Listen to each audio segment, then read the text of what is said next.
The concepts and the ideas that we have of gods and goddesses is really mistaken by history.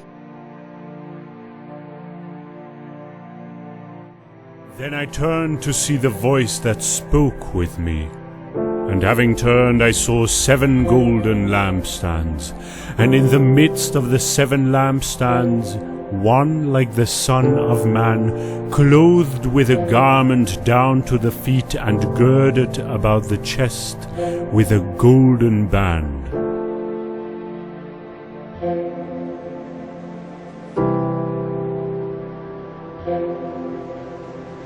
It seems to be moving alongside with the plane. People are going to call this a UFO, well technically it is, but I'm leaning more towards this being a biological entity or a plasma-based life form living in our upper atmosphere. Now the evidence for the fall of Satan, literally being kicked out of heaven, excuse me, not his fall, he'd already fallen, but him being kicked out of heaven, the war between Michael and his angels and Satan and his angels, and it did occur. Maybe the beginning of the end of our informed democracy. What did they say about the devil, about Lucifer? That killing the people made him happy. Sacrifices to please the devil. There was a tramp who was brought in once, and he was killed. He was cut from his throat down to his stomach, and they ate him, or bits of him. They killed a man at a ceremony? Yeah. In front of you? Yeah, in front of all of us. Loads of babies killed there, just newborn babies, or aborted ones which were only small. 4-year-olds. Any age really. What would happen to the fetuses, the unborn babies? They used to be taken away most of the time, and one time the baby was taken out of me and then killed in front of me. Because it was still alive. And then, what would happen? Well, after they killed it, they would eat it. Of course, in a free society, you can and should think whatever you want. If you want to think the world is flat, go right ahead. But I love having discussions because they always say that we don't have no proof the earth is round. I'm like, well, y'all don't really have proof the earth is flat. It's just an opinion, really. Well, it's true. And also, the first civilization to introduce the globe, Earth, was the Roman Empire. He was born in 1875 and was an occultist, poet, and general weirdo who founded a religion called Thelema and considered himself to be the prophet who would lead the human race into the Eon of Horus, whatever that is, in the 20th century. A bit like Scientology. In fact, I think L. Ron Hubbard was inspired by him. He was certainly his friend anyway, and he's said to have inspired Aldous Huxley, David Bowie, the Beatles, and honestly thought himself to be the Beast 666 as prophesied by John the Divine in the Book of Revelation. An occultist, he was a painter, he was a mountaineer, and I think he was a double agent as well in the war. It's round, okay? Now, let's see, how do we go about proving that? If you'd like, look at pictures from space, where you see the Earth as a sphere. Those pictures are not fake. All the pictures that they take of the Earth are composite images, so no images that we see are actually ever a camera from real far away looking at the Earth. Wait, what do you mean? They're all composite images, because they can't just get it all in one shot, so they have to go around the Earth and take a bunch of pictures, and then they piece it together. International Space Station residents only see about 3% of Earth's surface at any one time. If you zoom in on them, there's cloud formations that repeat several times, which, how could that ever really happen? They're just copying and pasting things. There's a small problem with it, because there's a very slight gap in between each orbit. It is photoshopped, but it's has to be. If Earth isn't flat, then how come our shoes are like this and not like this? Oh, we look for a new law by the following process. First we get it. Then we come... Well, no, man, that's not really true. A lot of people believe that science is a method of telling the truth. If it disagrees with experiment, it's wrong. But it's not. That's a fundamental category error. Is math related to science? Science is just a method. It is not a truth-telling device. And a new study suggests hugging your dog is bad for your dog. Science is intrinsically and fundamentally dependent upon the honesty and the integrity of the scientist. And right now, whether you realize it or not, science is in a major crisis. And the reason is that scientists have ceased to make use of their own famous scientific method. It's what's called the reproducibility crisis.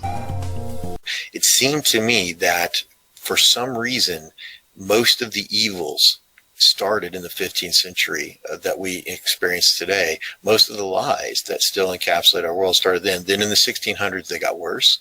In the 1700s, they got worse. And in the 1800s, you get the theory of evolution. Okay. But it was really built upon naturalism, which came the century prior to it. And they began to build so-called, and it's all completely lies, scientific, theories around it. And by the time evolution comes along, the 20th century, we're now almost completely detached from our God. We're almost completely detached. We've got a whole thing called a secular society, right? And there's no such thing. You're either for the truth, Jesus Christ, or you're for Satan. There's no such thing as secular. There's no middle ground. And so we were in a satanic society that likes to call itself secular. And so you just have all of these exploratory studies out there that are taken as fact, that this is a scientific fact that's never actually been confirmed. People who are actually going back and taking the trouble to try to reproduce the results that scientists are reporting as quote-unquote scientific fact are not able to reproduce it. In fact, the majority of the time, the results that are claimed in these peer-reviewed, professionally published papers in reputable journals are false. They cannot reproduce more than 50% of the published science that is tested. And this is the good stuff. And it gets worse. Nature did a poll in 2016. They surveyed 1,500 scientists. They found out that 70% of them were unable to reproduce experiments that other scientists had published. But even worse, 50% of them couldn't reproduce successfully their own experiments. It doesn't make a difference how beautiful your guess is. It doesn't make a difference how smart you are, who made the guess, or what his name is. If it disagrees with experiment, it's wrong. It's built upon massive lies that started in the Copernican model. And I believe we can prove that. And so as I began to ponder, why in the 1500s, Lord, did this finally come forth? Why did everybody before that believe the proper model? What exactly occurred? And if there was war in the heavens, there has to be some evidence of it from history. And here is a little tour of pictures that are mostly from the 1850s. Now these are all really old, and some of the earliest photographs we have of any of these major cities. Right now we're in Helsinki, Finland, and what's remarkable about most of these photographs is the lack of people in these major cities. Now the cities are fully built out. It seems they couldn't pack any more homes and buildings, and yet they are void. They are pretty much completely void of people and activities. Many of the ports that we see are empty. There's no boats on them. There's no carriages. So this is really mysterious. Here we have some people. We see a dog. I want to give you the 1561 celestial event that happened above Nuremberg. And Nuremberg is going to play a critical role in all of this. The 1561 celestial phenomenon over Nuremberg was a mass sighting of celestial phenomena or unidentified flying objects. Now, ironically, rather than interpret this as angels fighting demons in the sky or even Satan being cast out in today's modern day, every single one of the people who go back and review this say it's UFOs having a battle in the sky in 1561 over Nuremberg, Germany. The phenomenon has been interpreted by some modern UFO enthusiasts as an aerial battle of extraterrestrial origin. Oh, it was an extraterrestrial origin, all right. The view is mostly dismissed by skeptics.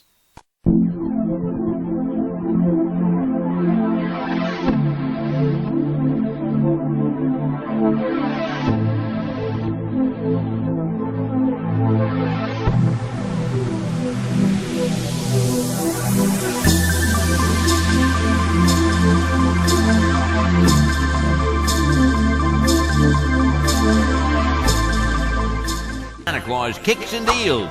It's a long fly ball going back, and the ball shatters the sky, bringing the ocean itself down into the stadium. Oh, Simpson just broke this dream's reality wide open. Whatever you want. If you want to think the world is flat, go right ahead. Here without our permission. They're not revealing who they are, why they're here. They're acting at will within our own space, with their own environment. How are we going to deal with that? How can we understand that? How can we prepare for that? So tell me straight, Rabbi, have any powerful people, attempted to bury this knowledge? I tried to figure out where was the disconnect in history. This video is about the Nephilim, a mystery that goes back even further than Babylon. Enjoy the ride. Nephilim were on the earth in those days, and also afterwards, when the sons of God went in to the daughters of men and bore children by them.